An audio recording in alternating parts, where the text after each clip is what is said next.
ሰላም ጤና ይስጥልኝ ውድ የተራራው ሚዲያ ቤተሰቦች የዕለቱን አጫጭር ዜናዎች ማስደመጥ እንጀምራለን። የትግራይ ጊዜያዊ አስተዳደር ሐራ መሬት የተሰኘው የትግራይ ታጣቂ ኃይል ከአፋሩ በርሃሌ ወደ ትግራይ ሊገባ ሲል ከአፋር ሕዝብ ጋር ተጋጭቷል ሲል ማምሻውን አስታውቋል። ጊዜያዊ አስተዳደሩ ቡድኑ በአፋር ሕዝብ ላይ ተኩስ መክፈቱ ምንም አኳኋን ተቀባይነት የለውም በማለት አውግዟል። የትግራይ ችግር በትግራይ ተወላጆች ብቻ መፈታት አለበት የሚል እምነት እንዳለው ጊዜያዊ አስተዳደሩ ገልጿል። ልዩነቶችን በሰላማዊና ፖለቲካዊ መንገድ ለመፍታት ዝግጁ መሆኑን ያረጋገጠው ጊዜያዊ አስተዳደሩ አፋር ውስጥ የሚንቀሳቀሰው የትግራይ ታጣቂ ቡድንም ወደ ትግራይ ተመልሶ ለድርድር እንዲቀመጥ ጥሪ አቅርቧል።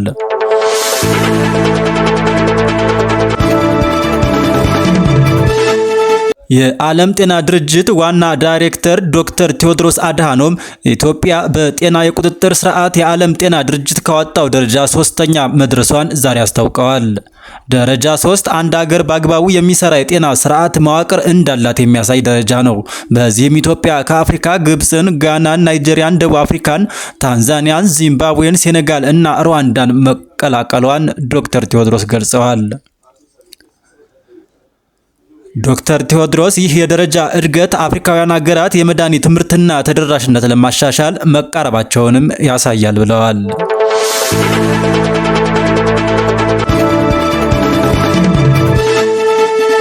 አሜሪካ የኢትዮጵያ መንግስት በቢሾፍቱ አቅራቢያ ለሚገነባው አዲስ ግዙፍ አውሮፕላን ማረፊያ የገንዘብ ድጋፍ እንደምታደርግ የፕሬዝዳንት ዶናልድ ትራምፕ የአፍሪካ ጉዳዮች ከፍተኛ አማካሪ ማሳድ ቡሎስ ሰሞኑን በኒውዮርክ በሰጡት መግለጫ አስታውቀዋል። ቡሎስ የአፍሪካ ዓለም አቀፍ የልማት የፋይናንስና ተቋማት ለፕሮጀክቱ ድጋፍ እንደሚያደርጉም ተናግረዋል። በቅርቡ በኢትዮጵያ ጉብኝት ባደረጉበት ወቅት በዚሁ ድጋፍ ዙሪያ ከባለስልጣናት ጋር እንደተነጋገሩም ቡሎስ ገልጸዋል።